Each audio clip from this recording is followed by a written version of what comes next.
Think they'll know who we are? All right, you gotta say that again. All right, say it again. You think they'll know who we are? Yeah, I hope so. I mean, we've been coming on at like noon for like the past few months now. So, yeah. All right. Perfect. So let's get started. You don't know who we are. We're about to introduce ourselves. So, my name is Qierre. Welcome to the Qierre and Wesley Show. I am Qierre McGlory, realtor and author of The Blueprint to Successfully Selling Your Home. Along with me, my business partner, my lender, Mr. Moneyman himself, and the Riddler today, sales manager, Wesley Oliver. How you doing today, sir? Good. How are you? I'm doing well. So as you can see, we have captured the spirit of St. Patrick's Day. We're rocking our green. You know, what do you like most about St. Patrick's Day? Can I say green beer? Is that okay? Yeah, that works. I think that works, right? Yeah, is that okay if he said he likes green beer? Is that okay? Yeah, I think that's good. Okay, the green beer. Okay, that's good. Yeah. You know what? Yeah, one of the things I like about St. Patrick's Day is just, I mean, everyone can celebrate it. You know what I mean? It's not like certain holidays that may be more like religious based and stuff like that, where it's kind of like, you know, they don't celebrate because you don't do this, you don't do that. And not to mention, it's just it's a fun holiday. I mean, there's no real sad story of why we celebrate St. Patrick's Day. You know what I mean? There's no real controversy behind it. It just happens to be a day where you celebrate, have a good time, and drink beer, green beer, or have a corned beef and cabbage or corned beef and hash, which I absolutely love. You know, my wife actually cooked corned beef last week, so hopefully, I'll be able to have some more sometime this weekend. So babe, if you're listening, if you're watching right now, can we have corned beef? Maybe tonight or Saturday. I love you. Yes. So let's get started. Now, what's been going on with this market? It's still kind of what's the word? Volatile. Okay. So a volatile market. Yeah, okay. but it hasn't gotten too ugly. Okay. The pendulum swings a little bit to the right and then back to the left a little bit. Right. Overall, rates are still at historical lows, and it's still a good time to buy a home. So perfect. Now, if you guys captured our cover photos, you probably know that today's topic we're going to talk about how to get lucky. Yes, we decided to say lucky because St. Patrick's Day, lucky, the four-leaf clover. So that's why we're using lucky. So how to get lucky in this market as a buyer or seller, which most people would assume well, hey, if you're a seller, I mean, of course you're having luck in this market. You're getting everything you want. You're getting your price that you want. You're getting all your terms. You're getting all your conditions. Here, why would you do a video on how to get lucky as a seller if you're already getting lucky? Right. But there are a few people out there that are sellers and they're not getting lucky. So we're actually going to share some tips of how you can get lucky as a buyer and seller. But let's start with buyers, because unfortunately, a lot of buyers out there are getting losing out on multiple offers, losing out on higher offers that they can actually qualify for, or maybe just being slow to actually present an offer. So one of the things that I'm sure it may not make all the agents comfortable with what I'm about to say, but I'm going to say it. I'm going to say it right now. Go with your agent to the open house. I said it. It's out there. What? Yes, shots fired. It's out there. Yes. You're talking crazy. You want an agent to actually go with their client to look at a house they might buy? Yeah, I do. Because if you went through the standard training, what they tell you, you give your stack of business cards to your client, so when your client has availability on the weekends, they can go to open houses and they can give the agents their business, your business card. Right. So then the agents will ask, oh, you work with an agent? They're like, oh, yeah, I do. They get a business card. Right. So a lot of agents do that. But in this type of market, you need to be there with your client. For us, with our clients, we always make sure that we're at the open houses. Right. You know what I mean? Because to be honest, I've negotiated offers and got them accepted at open houses. Right. You know what I mean? And like I said, a house that's priced right and is in great condition, it'll be on the market one day and gone the next. For a hot minute. Exactly. You know what I mean? So it's important as an agent to be there, because if your client really likes the house and the listing agent's there, boom, bam. You know what I mean? Let's make it happen. Go talk to the listing agent, find out a little more about the house, what his clients are looking for in terms of an offer. Are they okay with 30 days, 21 days? Do they want a fast escrow? Do they need more time to move out? What kind of terms and conditions are they looking for in terms of inspections? Are they looking to do repairs? Are they going to maybe prefer to offer credit? What about termite inspection? All these things that I can get out of the way. Right. So then I can go back to my client. We can discuss and we can write the perfect offer that's going to be accepted, as opposed to going over multiple counter offers and things like that. Because what happens in reality, when you don't go to an open house with your client, maybe they see this nice house they see on Saturday, right? But they got like 3 or 4 houses lined up on Sunday, right? Mm-hmm. So what they'll do is, oh yeah, I really like the house on Saturday, it's great, but I have other houses to see on Sunday. Right. So then they go to the other houses on Sunday, right? And then they'll probably talk to you maybe Sunday evening, but most of the time they usually talk to you maybe Monday, even sometimes Tuesday, and kind of let you know how it goes. And it says, hey, you know what? The house that on Saturday I saw, I really like that house. So would you like to put an offer? Yes, let's put an offer. So 3 days has already gone by, right? So as an agent, I'll reach out to the listing agent, explain who I am, my client. Will they like it?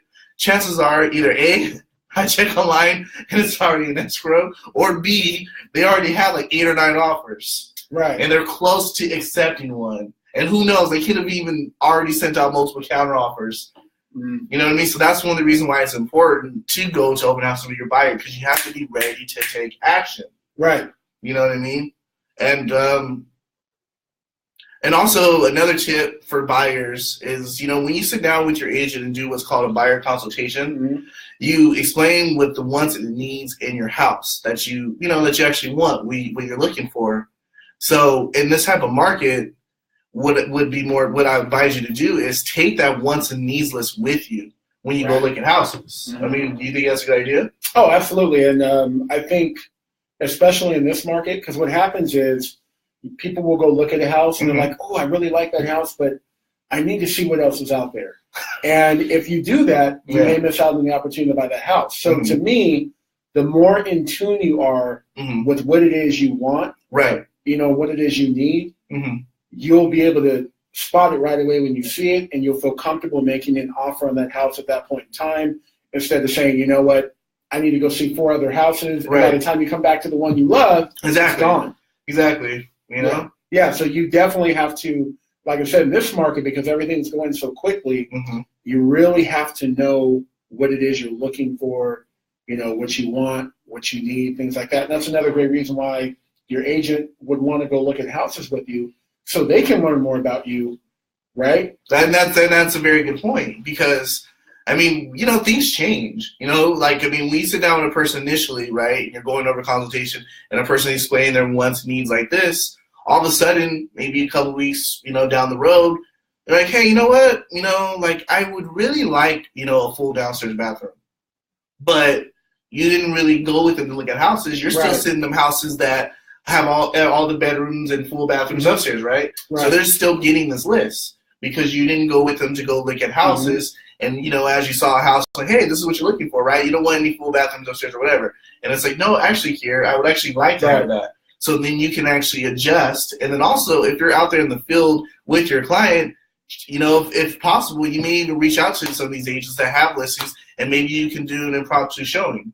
Right. I actually did that for one of our clients on Sunday. I was able to schedule 5 impromptu showings, within 20 minutes. Right. You know what I mean? So it is possible. You just have to be willing to call and text. Sometimes you got to call and text the agents, you know what I mean, for them to actually respond to it, because like you said, it's a hot market. But what I've noticed is if I call an agent and I text an agent, chances are they'll respond. Right. Because for them, they're probably thinking, well, this guy must have a really qualified buyer that really wants his house. He's calling so much, he's texting so much. Right. You know what I mean? So that's how I usually get my responses answered. Right. You know what I mean? But like I said, going back to the wants and needs list, you want to make sure to take that with you. And that's why it's important for agent to be with you, because houses are here and they're gone tomorrow, and it doesn't look like they're coming back. Right, exactly. Because chances are the house has received multiple offers, right? So if something does happen to their existing escrow, they usually go to backup offer number 1. Right. The number 2, and then they go down the list. And if you never present an offer, you may not ever get a chance. Right. You know what I mean? So that's why it's very important for you to, like I said, make sure to go to an open house with your agent, as well as to make sure you take your wants and needs list with you and adjust it accordingly. Like, don't adjust in your head, because we can't read minds. Right. You know what I mean? Like, as intelligent and brilliant as we are, you know what I mean? We can't read minds. So make sure to let us know, like, hey, Qierre, I know I said that it wasn't important for us to have a large backyard, but thinking about it, we do want to get a dog someday, so we do want a large backyard. Okay, perfect. So let's put that on the list. Right. That you need a large backyard, as opposed to keeping your head. And I'm wondering, like, why don't you like this house? It means everything. You just never tell me. Right. Because ultimately, you have to be able to prioritize as well. Mm-hmm. That's something I tell with all of my clients, especially the first-time home buyers.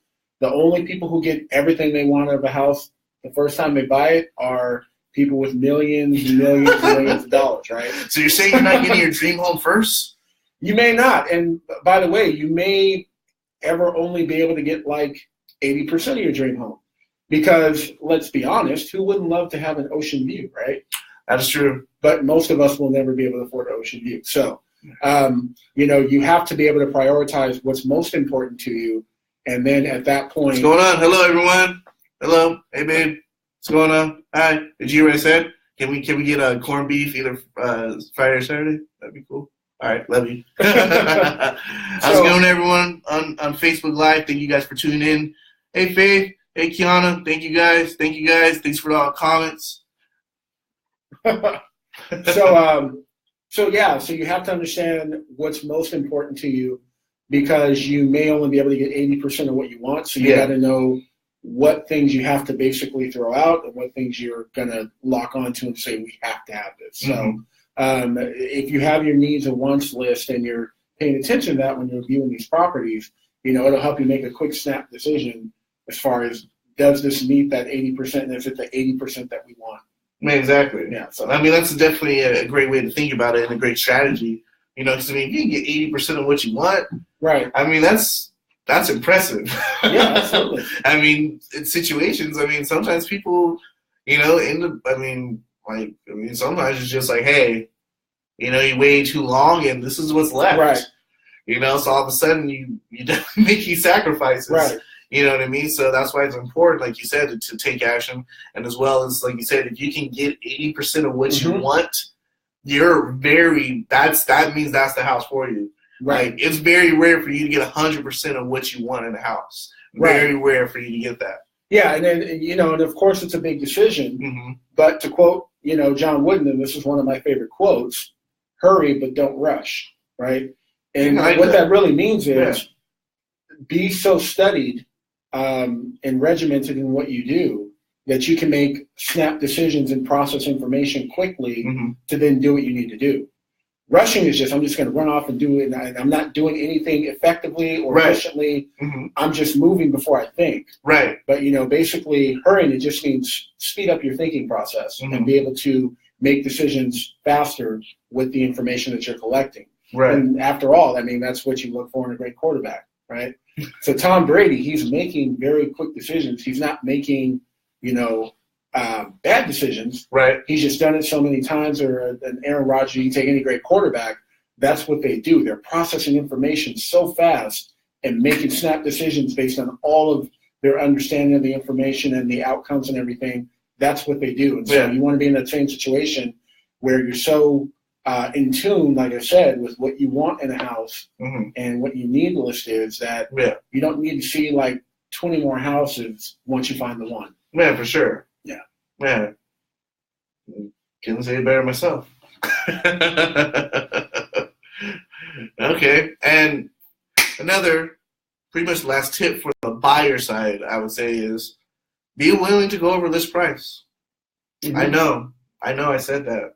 I know a lot of buyers out there feel that they should get deals. Right. They should not go over list price. If this person really wants to sell their house, they should go down in price. But that's not the market. You got to be realistic, and that's what's happening. Like Wes said, if you're at that 80%, and be willing to take that chance. Be willing to go over list price. Right. You know what I mean? Because you can miss out on a perfect house, a house that meets everything that you're looking for, that 80%, and because obviously you want to go within budget. I'm not telling you to offer over the list price if you can't afford it. Right. We're not saying that. We're just saying if you're still comfortable with making that mortgage payment, because the thing is, what I do with Wes, for instance, when we're writing up an offer, I usually ask him to give me 3 scenarios, in terms of what we're going to offer price. So I usually say with like list price, just depending. Obviously, in this market, most homes are getting overpriced, right? So I usually go with 3 prices. So I usually go at list price, maybe 5 to 10,000 more, and then maybe 15, just depending on the price. Obviously, if it's more, or we know we can do more, then I'll do larger prices. But I'm just giving you an example. So maybe it'll be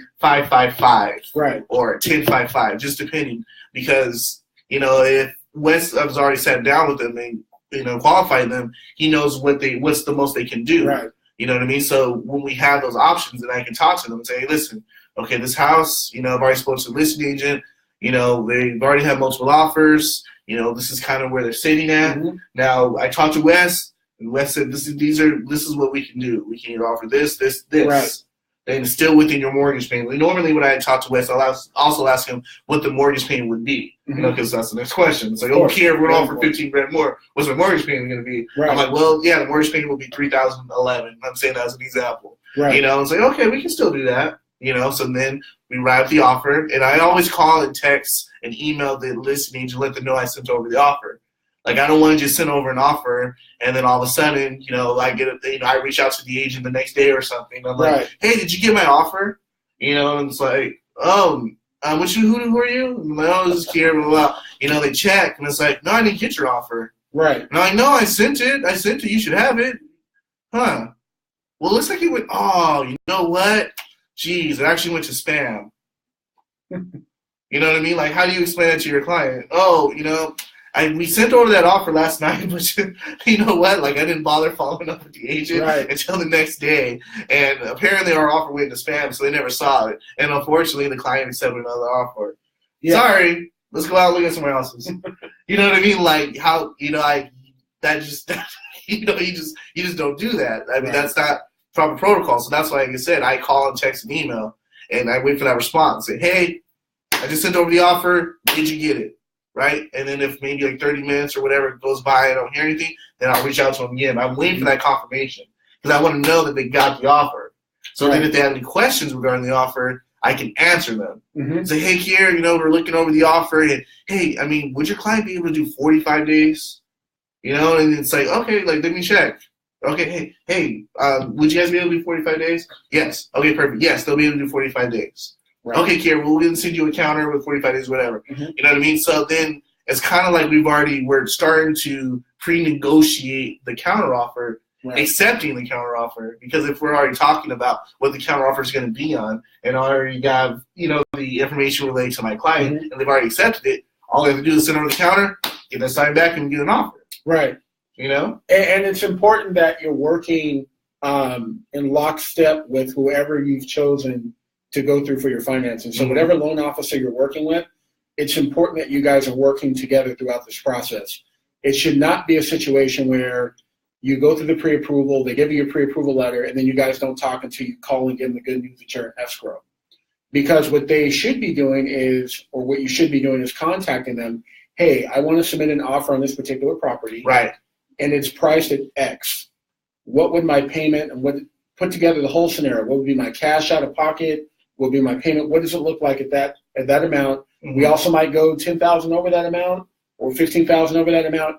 Give me those as well. Correct. So that you can make the best decision financially for your family. Because one of the things we need to talk about when we talk about bidding over or overbidding, or bidding over the list price, let's say, there is the reality of, if the appraisal doesn't come back in at that value, then that means, let's say the appraisal comes in $5,000 short. Then at that point, you might have to come in with an additional $5,000 of your own funds, to make that happen if the seller decides not to take on any of that responsibility. Correct. So it's important that you know that as well going in, as far as what are we going to do about this if the appraisal comes in short. Now, another thing as well, and I want to talk about this also, because a lot of the reason people don't want to, go above list price is because they want a deal.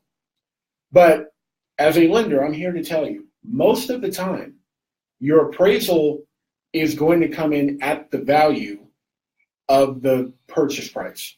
Okay, whether it started at $550 and you bought it for $555, or whether you started at $550 and you worked your way down to $545. Most of the time, it's going to come in at that price. Mm-hmm. So in that case, as long as it comes in at the value that you're purchasing it for, yeah, you don't lose anything, mm-hmm. right? Because it's just it's an arbitrary number for the lender anyway.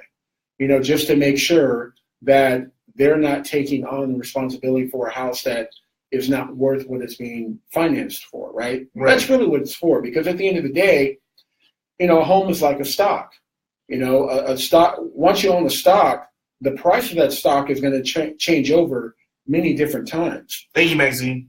Until you sell the stock, yeah, it doesn't really matter anyway. So even if you buy the house for $555,000 today, and a year from now it's worth $600,000, that's awesome. But if you're not selling the house a year from now, you just have that knowledge and you feel good about it. But we know home values fluctuate back and forth. And as I always say, it's your home. So as long as you can afford the payment, you don't have to sell it till it's profitable for you, till it makes sense for you. Right? Unless there's some kind of emergency, you get transferred, you got to move across country, what have you. But other than that, you don't have to sell it till you're ready, till it makes sense for you financially. So just keep that in mind. And then also, there's a term that gets thrown around all the time, and I'd like you to kind of elaborate on it. Best and highest. Well, yeah, best and highest or best and final. Yes. Yeah. What is that? I hate that. I don't like it. I don't like it. I don't use it. I don't like it. Right. It's pretty much what you're telling everyone is like, we're not going to counter. That's something that's what it is. Will say, right? That's exactly. Listing agent will tell you best and final. That means they're not going to counter. That means you and your client write the best offer you can write, and my client will accept it. That's it. They're not going to counter any offers. They're just going to accept it. And the thing is, I just don't. I mean, it's so.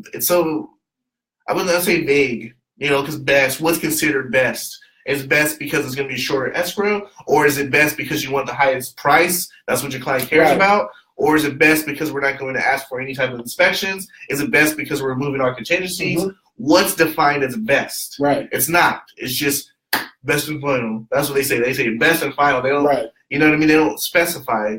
And then with the final, that just means they're just going to accept an offer. They're not looking to counter. They're just going to accept an offer. And I don't like that. I don't do that. Like for me, when we receive multiple offers, you cross-qualify all the offers, and then the client makes a decision on what they want to do. I don't do the best and final. I don't like it because it's so limiting. You know what I mean? Best and final. Right. Best. Like, you know what I'm saying? Like, best is best because I'm going to offer more money, but we have a 45-day escrow, but technically your client was 21 days, but we offer more money. Right. You know what I mean? Like best is, there's no definite. It's not.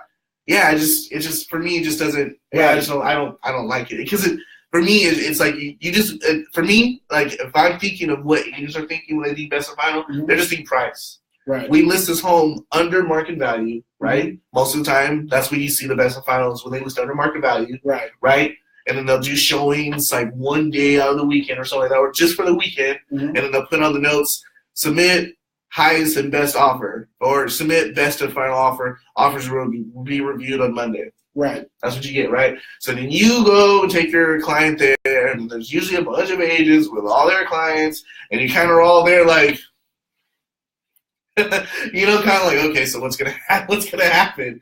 We all saw it. We're all agents. Hopefully, we all checked the MLS, right? And we all saw that it said best and final. So now it's like, let's see, what are we going to offer? It's just like I said, it's just kind of like it just makes your client vulnerable at that point because it's like, there's because you're not getting any information from the listing agent. You're not getting any type of way to actually write this offer. It's very vague. So, I mean, how could you instruct your client on the best and final? How could you instruct your client on that? Right. You know what I mean? Right. You can't. But you're just going in like this. You're just going in blindly. You know, you're like, whew, okay, we're going 20,000 over list price. Oh, okay, hopefully that's what they want. And then, they ended up accepting an offer 18,000 less. Wait, but we did more. Yeah, but they had a short escrow.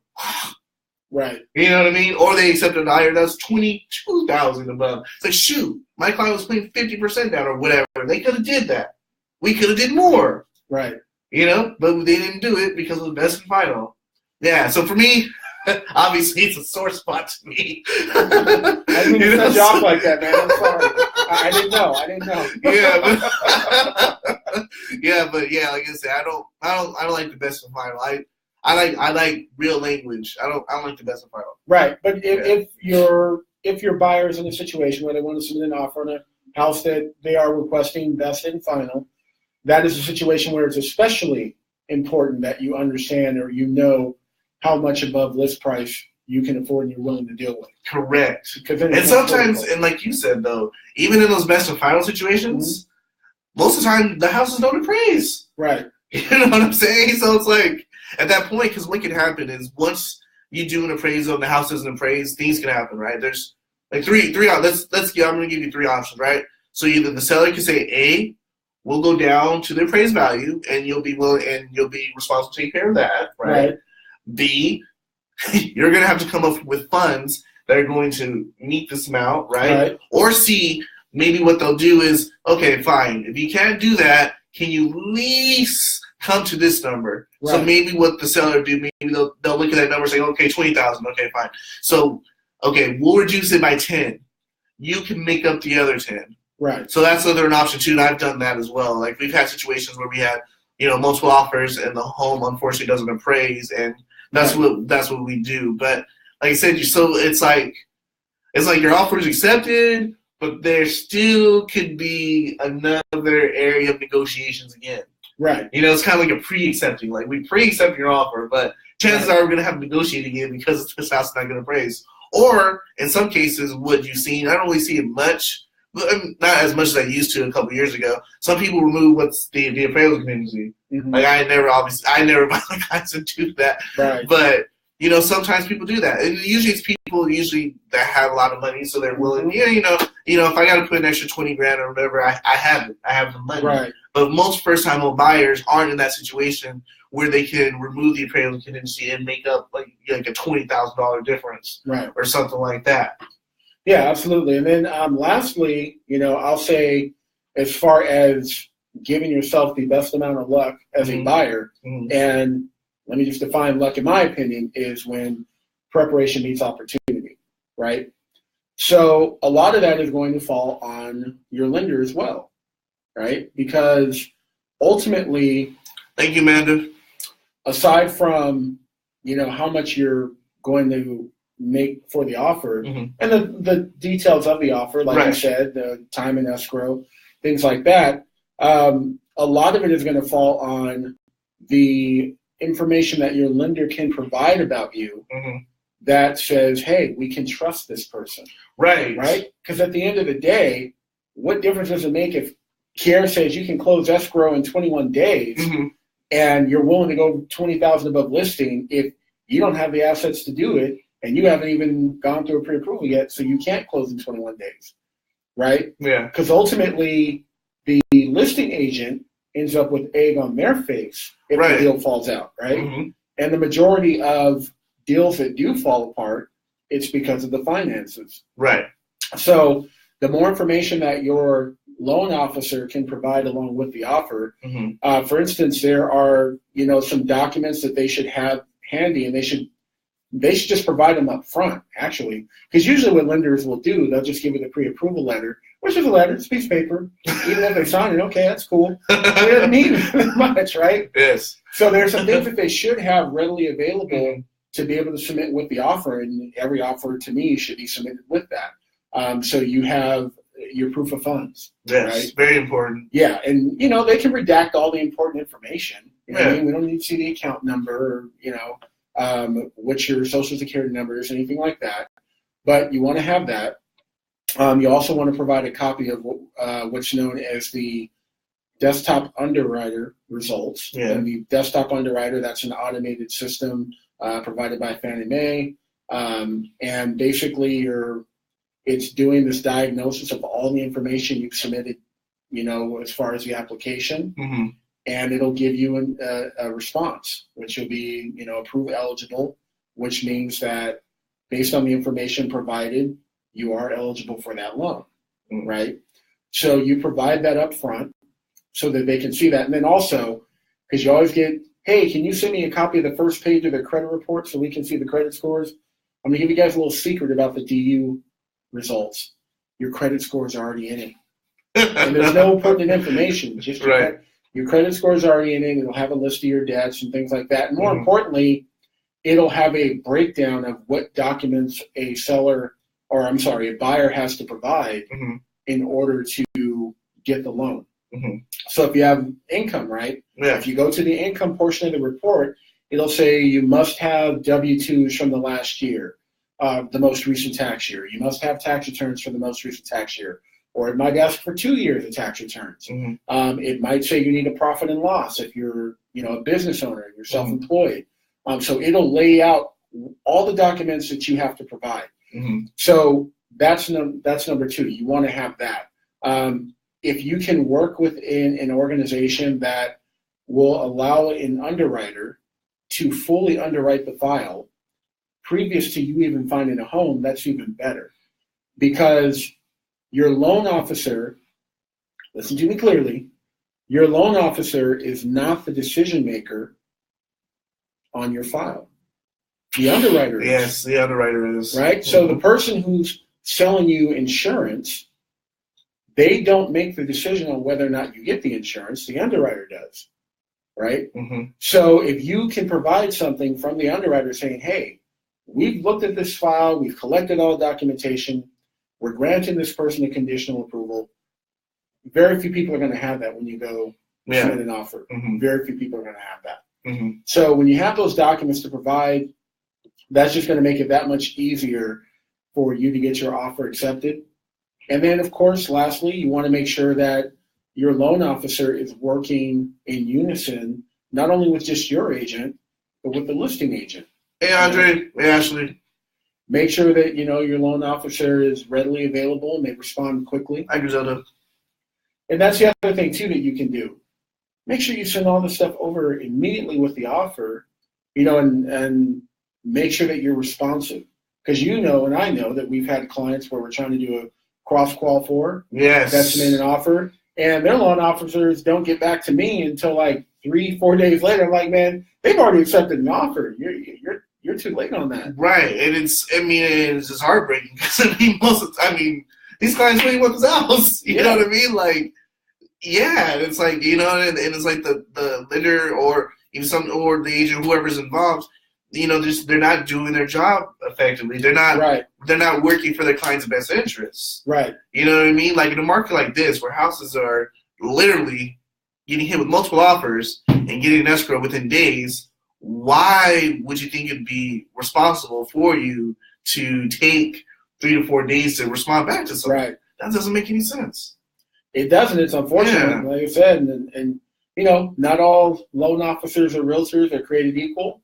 They all have different schedules and work ethics and things like that. So you just need to be aware of that. But, yeah, finally, that is, very key to you getting your offer accepted, because ultimately, no matter what your realtor puts in that offer, if you're financing the home, your loan officer or your lender, the mortgage company you're working with, they've got to be able to deliver. Exactly. The whole thing falls apart if they can't deliver. Exactly. So the more information you can give them that provides that credibility that they will be able to deliver and that they have looked at you as a buyer in depth, you didn't just walk in off the street and say, don't worry about it, I can afford it. The better off you are, the more comfortable they're going to be with accepting that offer. Yeah, for sure. Yeah. Yeah, definitely. Yeah. Yes, superhero leprechauns. Love it. Thank you, Christina. That's exactly what we are. Thanks, Andre. Thanks for the great info. Perfect. Thank you very much. And yes, we did not forget about you sellers out there. You guys are very important to this market, right? Oh, absolutely. We need more of you. Yes, we do. So let's start with the top here, okay? So please don't kill the messenger. This is just someone that observes the market. List within reason. List within reason. I know that's kind of vague. I mean, I was talking about best and final being vague, and I say list within reason's vague. Okay, so what I say by list within reason, okay? So if we're going percentage-wise, right? In this market, because I mean, we're in March now. You know, maybe 2 months ago, January, February, you know, maybe you can kind of get away with listing, let's say, maybe like 7% or higher than market value, possibly. And maybe get an offer because your house happens to have the best view. Right. Maybe it's a corner lot. Maybe it's fully updated, open floor plan. Maybe around there. But now, I mean, to be safe, list market value. You can get people to look at your house. List below market value. You'll get multiple offers. Most likely, you'll sell higher than what you market priced at. List at 3%. List at 3% or more. Chances are you may stay in the market longer and have to do price reductions. I mean, that's the time that we're in right now. Right. You know what I mean? Like 2 months ago, you know, maybe kind of had some little flexibility, but now as we're going in March and as we're going to start going into let's say summer in the next few months, you're going to start to see more houses come with inventory. And when that happens, it's going to increase competition. So if you want to get top price for your house, you know, sometimes it's even beneficial for you to list below market, you know, because typically what would happen is that people, you know, will look at the house and the buyers will think that it's a deal, right? So then all of a sudden they all rush to the house and they go look at it, and all of a sudden there's more people in the house, and all of a sudden they're thinking, well, I really want this house, right? Right. So then all of a sudden, you know, they're like, hey, you know what? I'm willing to go over list price on this house. You know what I mean? So then you have a higher chance of selling your house for more money because you listed right below market value. Right. You know, so I've seen that work, and I've done that with plenty of my clients. We listed right below market value. You know, we do an open house. We get a lot of parties in. All of a sudden, we're generating multiple offers, and all of a sudden, we're setting records for the highest sales in the neighborhood. We just did that last week. We did that last week for a property in Sun Valley. It's like 3 miles away from Burbank. We just did that. Right. You know what I mean? So these are what me and Wes are talking about. These are things that we actually do. Like we're actually in the business. This is our full-time careers. Like we're not just spewing information just to spew information. These are actually tried and true. That's what I'm looking for. Methods that we actually use on a day-to-day basis, and it helps our clients get their offers accepted, get the houses in escrow, and set records for highest sales, or just close successfully as a buyer. Right. So these are actually strategies we use. Now, number two, you probably heard us say this before, but it needs to be said because we still come across it. Have your offers cross-qualified.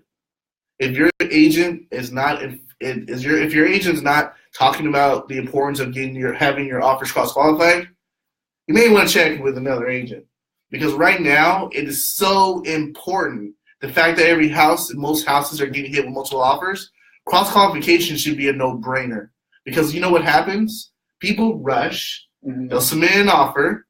That's not qualified by their party, their lender. And if you don't cross-qualify these offers, then by the time you get into escrow and you start going through the process, they don't qualify. Your house has been off the market for 2 weeks, 3 weeks, whatever. Right. You just lost all that time. So right now, it's more important than ever to make sure that all your offers are cross-qualified. I can't tell you how many offers we get on our properties, and a lot of them are not. A lot of them are not green-lighted. Right. I mean, just speak on the offers that we got on the Sun Valley property. Oh, well, I mean, the great thing is when you do the cross-qualification, you find out things. For instance, there's one particular case where, and this is going to be very important to listing agents, we're talking about the length of escrow, right? Right. So there was one case in particular where they put down a 30-day escrow, and I believe they told you it was not a contingent offer. Yes, they did. Correct.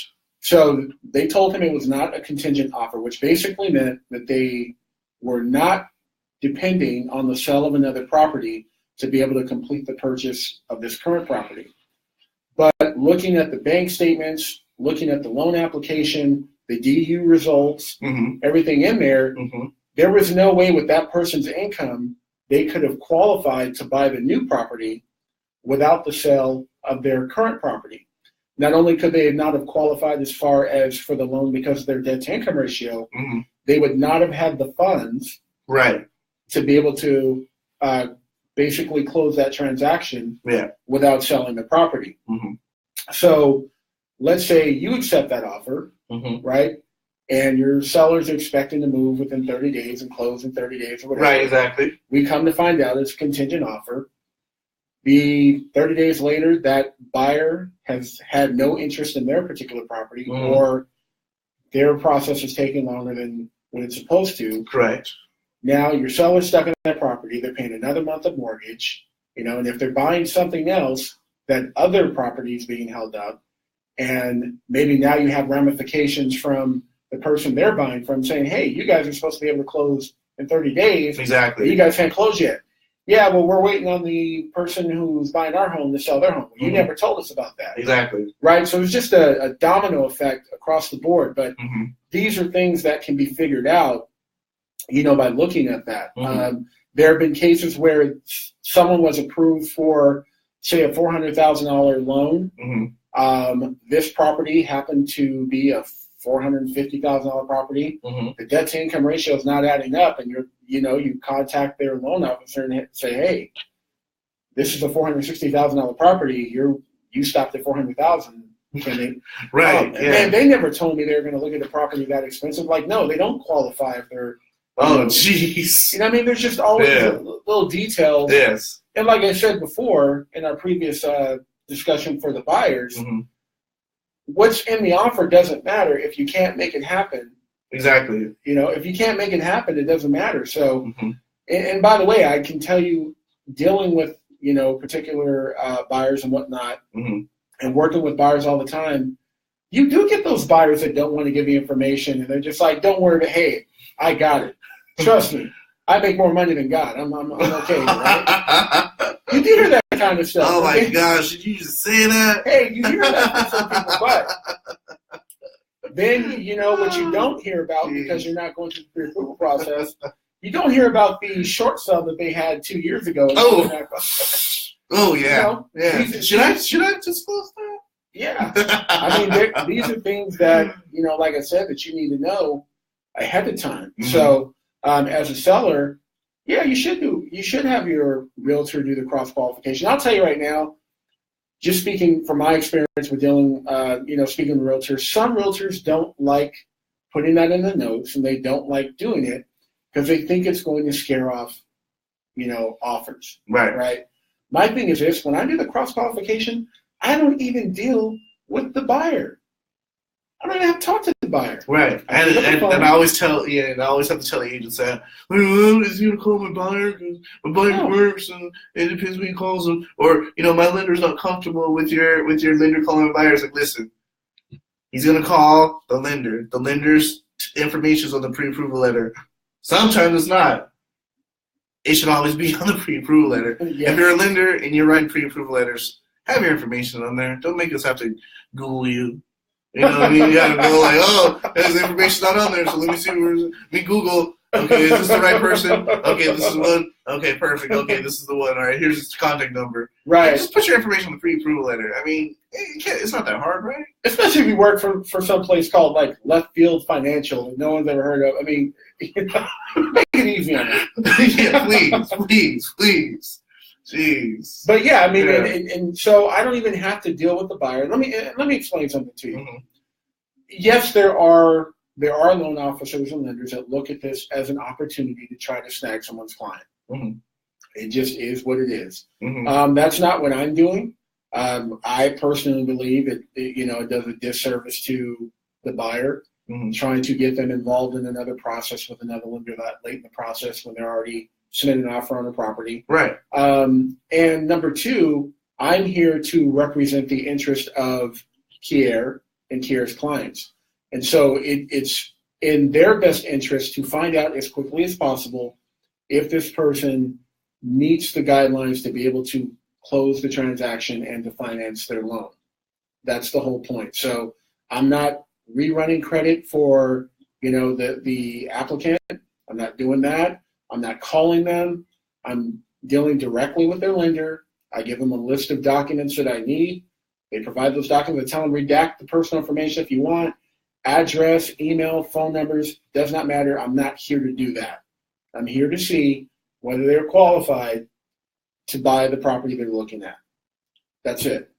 So, like I said, as a seller, someone who's selling a home, you should do that, and you should request that. You should want that, because you have these people that are coming in off the street that you don't know from Adam. And like I said, don't get me wrong, loan officers make mistakes too. Mm-hmm. I can tell you countless stories where, loan officer maybe made a mistake and thought someone was approved. And that's why I love the fact that I can send my file to the underwriter, because that's all they do. They underwrite files. So they're not like me having to take phone calls and, have meetings with realtors and clients and things like that. Yeah.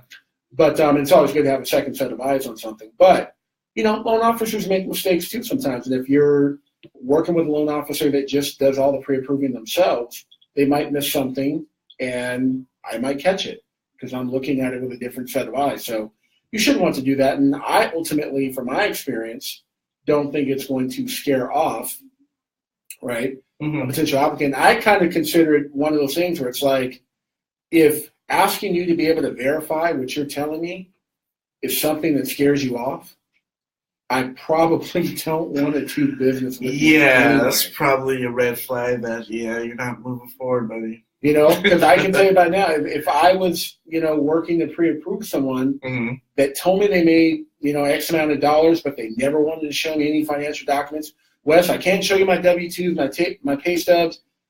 Just trust me when I tell you I make this money. Yeah. I'm sorry. This is trust business. Trust does not get your offers accepted. No. I mean, you're trustworthy, because you're providing accurate information. That works, but no, not just trust. Trust me, I make the right income. Right. Trust me, I will be approved. Trust me. No, we don't know. We need verification. We need to make sure that everything is accurate, because at the end of the day, it's not just one party that's going to be affected. It's also going to be the sellers that's going to be affected as well. So, because the thing is, when it comes to an escrow, when it comes to a transaction, our job is to make sure that we all come together, mutually agree on the terms and conditions, and we want to make sure that it runs smoothly for all parties involved. Right. That's what we're looking for. Yeah, and so, hey, if this was like 2006, you could buy a house on trust. Oh, jeez. But that is exactly what led to 2008. Right. Yeah, exactly. Trust has been kind of outlawed from the industry. Yeah. Now we have to trust but verify. Yeah. I like that. Trust but verify. I like that. Yeah. All right, and number 3 for you sellers out there, be open to offering credit than taking care of repairs yourself. Now, this is my opinion. This may not be the opinion of all realtors worldwide, so I'm just speaking of my experience. If I'm in escrow with the seller, right? We have multiple offers, right? We're getting top price for the house, more than what we even expected. Right. We had a budget. It's like, hey, Qierre, if I can get this out of the house, I'm good, right? And we end up getting a lot more than what we expected.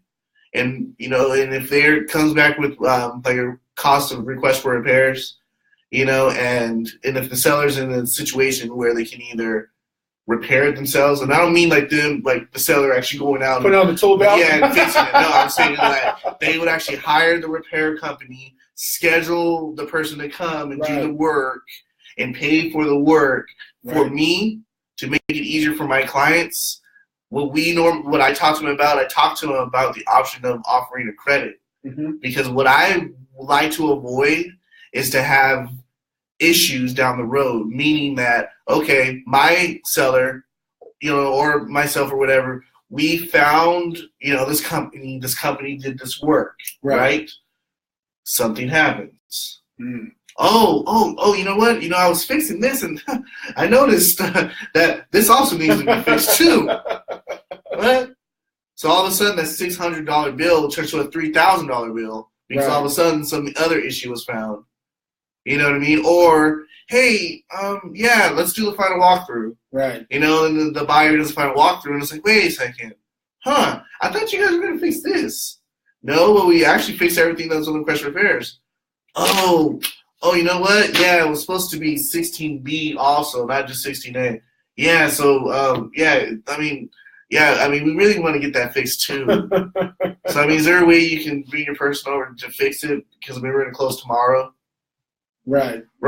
No, right. So what I normally do is we talk about the option of credit. What I mean by credit is that we would come up with, let's say what we normally do is we'll look up what the request for repairs is, right? And we'll look up the items.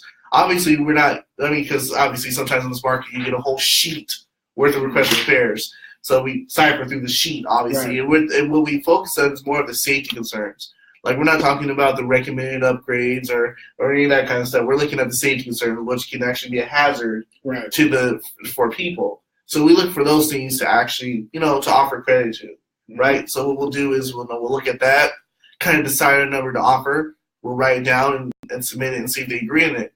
The reason why we do that, my strategy, I like to do the credit is just because we get through escrow, right?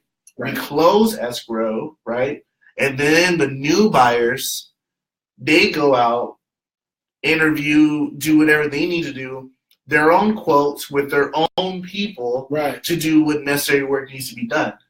I prefer that because I don't want my clients to be in a position they're already stressed out enough. They're selling a house. Mm-hmm. They got to find somewhere else to live. Right. And now to put on top of it, oh, by the way, I know you're out looking at houses when you're not working, but also, do you have time to schedule these workers to come into the house too while you're packing up your stuff?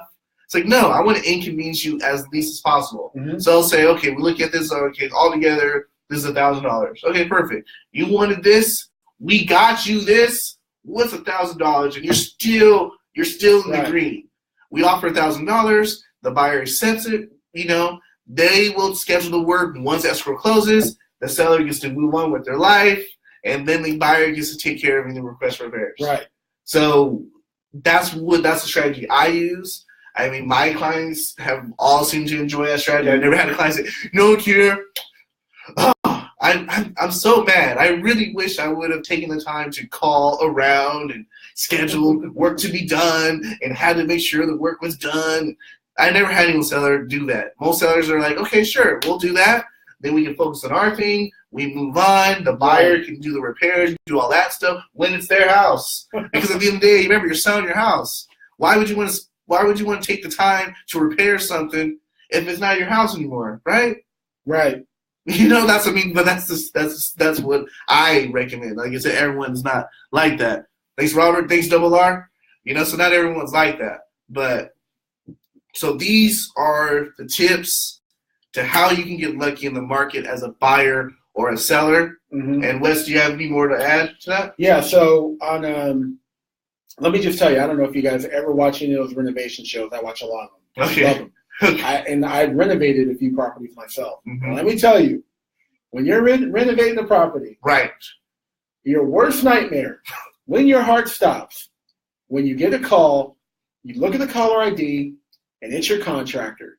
Because you know what he's not calling you to say? I got great news. We started working on putting that new vanity in the bathroom. We took out the old one. And actually, it's going to cost you less money, and it's going to be less money than you thought. We're going to get this done a week earlier. Just want to let you know. That's not what they're calling to tell you. Right. What they're calling to tell you is there's something going on under there. I don't know. It's like poltergeist. You know what I'm saying? It's going to take an extra week, right, and it's going to cost you an extra $1,000. Right. That's what's going to happen. Right. Every single time. Correct. To the point where now I'm like, you know what? The next property I buy, it's going to be turnkey. I don't want to renovate anything else. Right. But like I said, no matter what, and there's a lot of things, especially when you're talking about older houses. Yes. Right? There are a lot of things that are going on beneath the surface and whatnot that may not even be a problem at the time. Correct. But have the potential to be a problem, or it's, hey, the new technology that we're putting in isn't going to work with some of these older parts. Right. So, yeah, I mean, totally agree. If you can have the next owner, make that their mission and their project, exactly, let them do it. Exactly, because it's not your house anymore. No, you gotta take. I mean, it's hard, but you gotta remove yourself emotionally. And remember, you're selling this house. You're selling it. Right. You're not keeping it. So why would you want to spend more time and energy fixing something that's not yours anymore? Why? And then going back to the point we made for the buyers, it's also important for a seller for you to understand, what you're willing to walk away with, as far as proceeds, right? So, I mean, ideally, maybe you want to make, you want to walk away with $100,000 cash, but if it ends up being, $95,000, you're okay with that, depending on the circumstances. So know that as well, so you're not fighting, battles that really don't need to be fought. Right, like over $600 or something like that. Right, like when you're talking about credit and whatnot. Right. Yeah, you don't want to do that. Yeah, for sure, definitely. Yeah, because if for some reason the buyer walks away, also consider what it's going to take to put it back on the market, the traction you've lost in that particular time, especially if you don't have a backup buyer waiting in the wings. Yeah, for sure. Yeah, so definitely consider that. And thank you, Samir. Yeah. And especially like you said, as far as pricing it with reason, can't express that enough because, well, let me ask you, what is the perception of a price reduction for people that are in the market to buy a house and they see a price reduction? It's overpriced. It was overpriced. Right. And number two, we can whittle them down. Well, you can go down lower. We know they're willing to come down. Right, you can go down lower, especially the longer. Exactly, especially if it's been on the market a long time too. And because let's not beat around the bush. Technology has given the ability for a lot of people to know more about the market than they were 20 plus years ago. Right. So buyers are a lot more intelligent now than they were back then. Right. So most buyers know that houses are selling so quickly. So when they see a house that's been on the market for 48 days and has price reductions, they're naturally going to assume two things. Number one, the house is overpriced. Number two, I can probably get it down lower. Right. Right. At that point, it's all about who has the leverage, and that's why we talk about when it's a seller's market versus a buyer's market. Correct. In a seller's market, the sellers have the leverage. That typically means that there's more people, more demand than there is supply, and when there's a buyer's market, the exact opposite. Right. There's more supply than there is demand. So it's all about leverage, and when you do have to go through that price reduction, that kind of decreases your leverage in a way. Cause absolutely. Yeah, and I hear it from realtors all the time. That house ain't going to sell at that. That house is on the market for too much. They didn't take it. They decided not to hire me because I wouldn't put it on the market for, $20,000 more than what it's worth. Yeah. Sometimes you got to pick those battles. Yeah, you know what I mean. Yeah, you do. Yeah, for sure. Yeah, because obviously it depends on the price too, and the time of the year and all that kind of stuff. And also, you set terms too. Like for instance, like you said with overpricing. I mean, what some agents do is like, okay, well, let's set this price for this specific amount of period, right? If it doesn't sell with that price, then we'll go down the price I suggested. Right. Normally, you do that for like 2 weeks, right? But depending on the price of the home, if you're looking at homes that are, let's say, $750 and above, then maybe you may do that longer. But any homes that are usually less than that, you say 2 weeks, right? Because the longer it's on the market at this price, and you get your price reduction, it becomes less attractive. Right. So at least if you do 2 weeks at this price and didn't get it, then you reduce it. Okay, it's 2 weeks. But if you go longer and you start reducing it, then you start to do what's called chasing the market. Right. And that's the worst position you want to be in as a seller is when you're chasing the market. Right. That's the absolute worst. I totally agree. So, like I said, definitely on both sides of the aisle. If you position yourself in the right way to start with, exactly, you'll end up in a better position overall. Definitely. Yep. Yeah. Now, anyone out there, do you guys have any questions? Any questions for us? Any comments about our attire? I got superhero leprechauns over here. So I might be too tall to be a leprechaun, but yeah, you know what? I'm too tall to be a leprechaun too. Oh, hey man, I'm tall. I'm too tall to be a leprechaun too. Hey, I will say though, I will admit though that horror movie is not really a horror movie, but Leprechaun, it is a guilty pleasure. It's a cult classic, man. Come on. It's a cult classic, definitely. It is. Jeez. And that little guy was there. He went to the hood. He went to space. He was everywhere. Yeah, man. Oh, man. I love that movie. I love 5 sequels. Yeah, seriously. I love his rhymes that he always had. You know what I mean?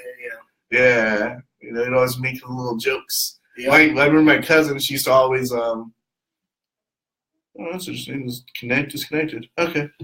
Anyway, so we're on Facebook Live now because Instagram happened to lose signal. So I remember my cousin, she always make jokes about it. She used to say, like she always used to quote the first one. She used to always say, what is it? You trying to burn me, Danny? You know, like she'd always say that, like when we were younger. It was funny though because I mean, you know, like it's supposed to be a horror movie, but yeah, it's kind of funny. But he's killing people. You know what I mean? It's like, wait a second, you actually should be scared because he's actually killing people. But you know, most of the time, just laughing because he always has these funny jokes and stuff like that. So it's funny. Funny little dude. Yeah. But yeah. So does anyone have any questions? If you don't have any questions, we'll probably be logging off. We're just too good at what we do. I guess so. I mean, I guess so. That's true. Yeah. We're thorough. Yeah. Because, I mean, I would probably say we'd probably go, our Instagram, Facebook, and Instagram lives are probably longer than most, I'd imagine. Yeah. But you know what? We are consistent. We are. You know? Besides next Friday. No, we'll be good. So, yeah, next Friday noon, we're still good. So, I'm keeping that. I was able to move the appointment. So, we're good. Nice. Yes. So, at this time, we would like to take this opportunity to thank each and every one of you guys for tuning in for episode 11 of the Qierre and Wesley Show. Now, if you guys have any questions, you can feel free to post them here. We're going to save the video. If you have any questions for either one of us, also, our contact information is there. And if you have any topics you'd like us to discuss, feel free to post them there as well. And as it's St. Patrick's Day, hope you guys have a great weekend. Be responsible. And if you're drinking, there's services out there. Lyft and Uber, you know, so you can make sure to drive safe or get a DD, whatever you want to do. But just make sure to be safe out there because there's enough going on in the world right now. Just be safe out there. You know, if you, like I said, if you're drinking, be responsible. Lyft, Uber, you know, whatever you need to do. Or just be at home. You know, buy the stuff and just do it at home. You don't gotta leave. You know what I mean? Just do that. But anyway, like I said, thank you guys for tuning in. You know, thank you guys for your likes, your comments, your support, your shares. We totally appreciate it. Like I said, have a good weekend. Be safe out there. And we're going to close it with Wes is saying, be assertive, be proactive. All right.